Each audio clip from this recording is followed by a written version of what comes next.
Hi, good morning. I'm Debbie Ines-Gomberg with Los Angeles County, and Wayne is right. The only time I ever got called Deborah was when I was in trouble as a kid, so we found this out in, I think, a Cal Mesa C meeting. Anyway, so there's actually three things I want to accomplish in my small amount of time up here this morning, and the first one is really to describe how LA is applying RAND's conceptual framework of emotional well-being to really unify outcomes across the Mental Health Services Act, and really across our entire system.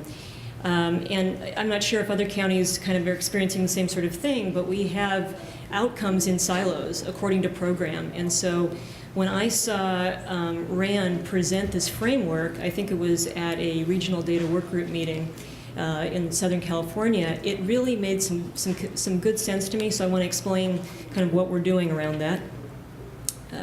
Second thing I want to do is I want to encourage counties to consider using this approach and to really think about how you might map your individual program outcomes to these 8 positive outcomes of the Mental Health Services Act.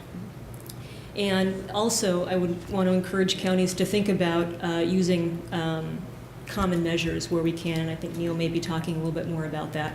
And then finally, I want to talk about strategies that counties can use to use data for quality improvement purposes as well as decision support.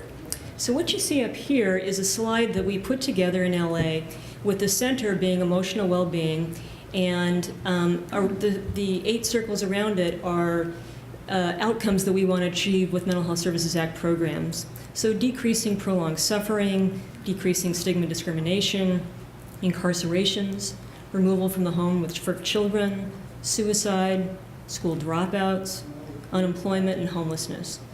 And so these 8 things, and one could argue that there may be things that are missing from here, but these 8 elements of emotional well-being map to the services and the outcomes that we're collecting.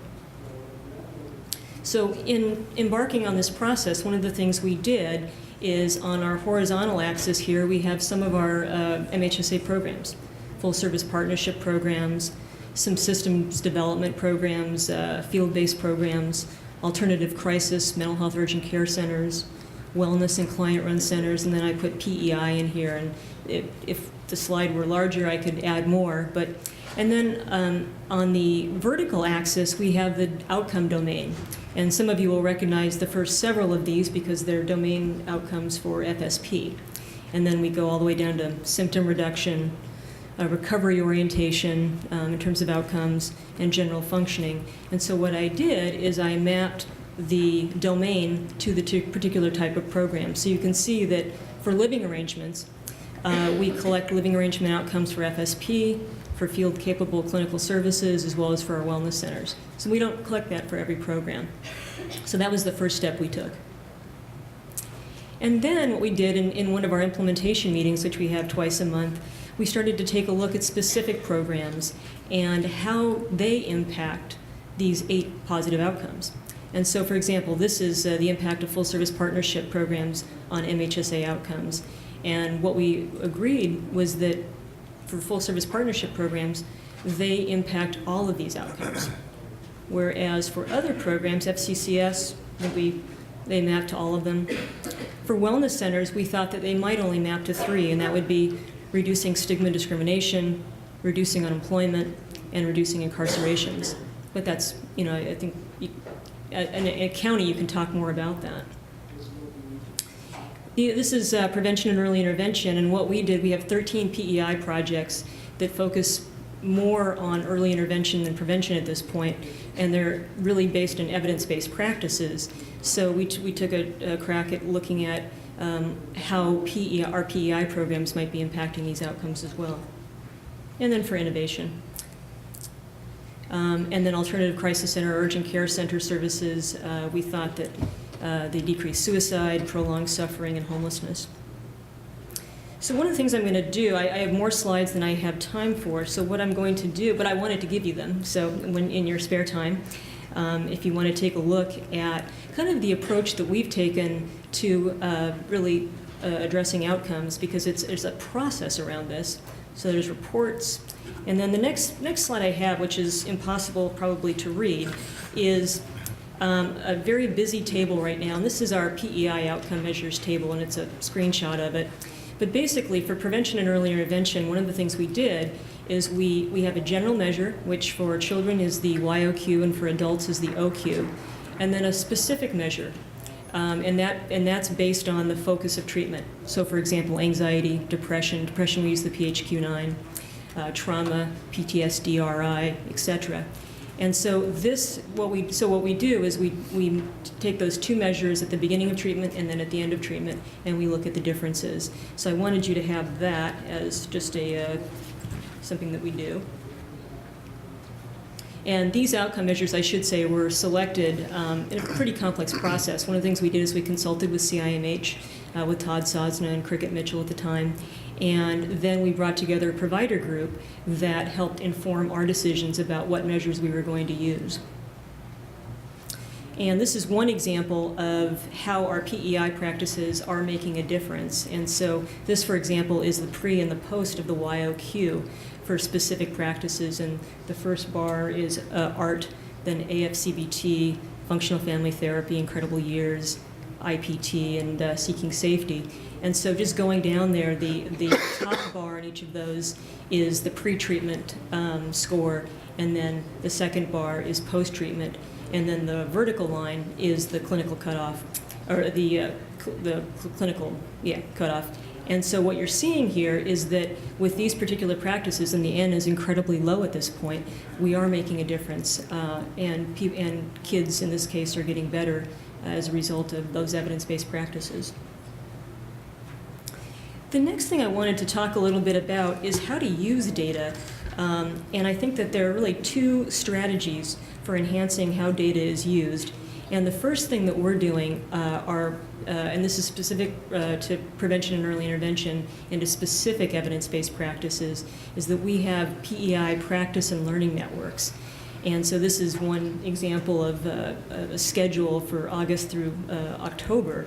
And so for aggression replacement training, child-parent psychotherapy, group CBT for major depression, incredible years, and seeking safety, we have practice networks. And basically what practice networks do is bring data together with provider experience to be able to really help people improve practice and use data for decision making and really help people provide the best service possible. And so this is, I think, our second round, our second quarter of doing these, and we found them to be pretty effective. People really come together, they use the data, and it helps them to understand how they can do a better job. So that's one way in which we're using data for quality improvement purposes. And the second is something that Wayne talked a little bit about.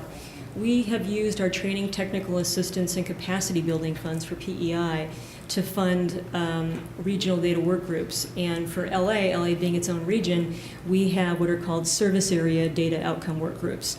And we are starting those at the end of October, so we haven't started yet, but I've been meeting with RAND Corporation to talk about how we might structure those work groups. And my goal for the next couple of years really is to bring data to the communities so that they can understand the data, understand where it comes from, how it's collected, and how it can be used.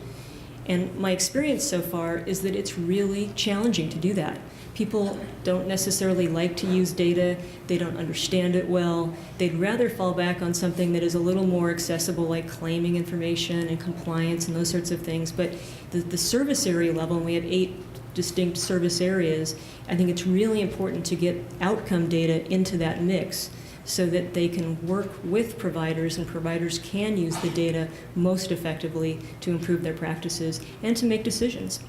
So the goal of the work groups is really to provide a forum for service area providers to learn from each other in terms of practices that improve data quality and to improve the use of data in making decisions and improving practices.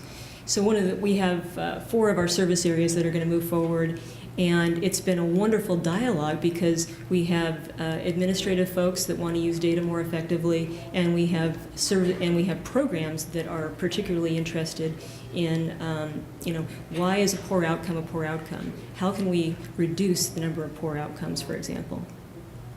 So that's That's our service area data work groups, and that's how we're using our TTA-CB funds. The next several slides are really about improving data quality and user support. And they're really what I consider process information, because as you start to collect outcomes, there's a whole infrastructure that has to happen around that. And some of the things that we do, we have a web-based application that we collect all of our outcomes in. It's called the OMA. And we have OMA labs that are offered every other week. And it's an opportunity for people to come in that are having trouble entering their data into the OMA. We have OMA user groups, which are in person and also via webinar, that meet bi-monthly and support users in that. Then we also have publications and broadcasts. We have OMA Chat, PEI Alert, FCCS Alert. We have an OMA newsletter that comes out every other month that if you're at a table, I put copies of it. It's a wonderful way in which to convey information about the importance of collecting outcomes and to provide valuable information, tips. We even highlight some of our outcome staff, which you'll see. So I think that's been very helpful. And then what we call canned user group or training. So these are pre-recorded group sessions or WebEx to really help people to start to use the data. And then we have references and aids. We have a wiki, and almost all of the information, including forms and training and guides, are all on our wiki, and it's very helpful, I think, as people are coming on board or just as a refresher. We also have quick guides, and what a quick guide is, and I meant to bring copies and I didn't, but a quick guide for every outcome measure we have a one-page summary of it. And so basically it gives the salient aspects of the outcome measure and for people to kind of understand. And then we have worksheets, spreadsheets, and other aids. And we found that these are really important to use to help people to get comfortable with outcomes and to use them. We also have, and I think a couple folks spoke about this, but we have different ways in which providers can access their data. And the first one is internet reports. And this is a DMH-developed application basically to deliver specific reports. Providers can customize them. And then the second one is we give people back their raw data, and they can then use it to manipulate it in any way they want, and that's through EFT or electronic file transfer. And so and we call legal entity extracts. And that's really important so that providers can get their data back, and if they don't like the reports that we're using, they can create and customize their own. And if you like more information, that's my contact information as well as my lead person on this, Kara Taguchi. Thank you very much.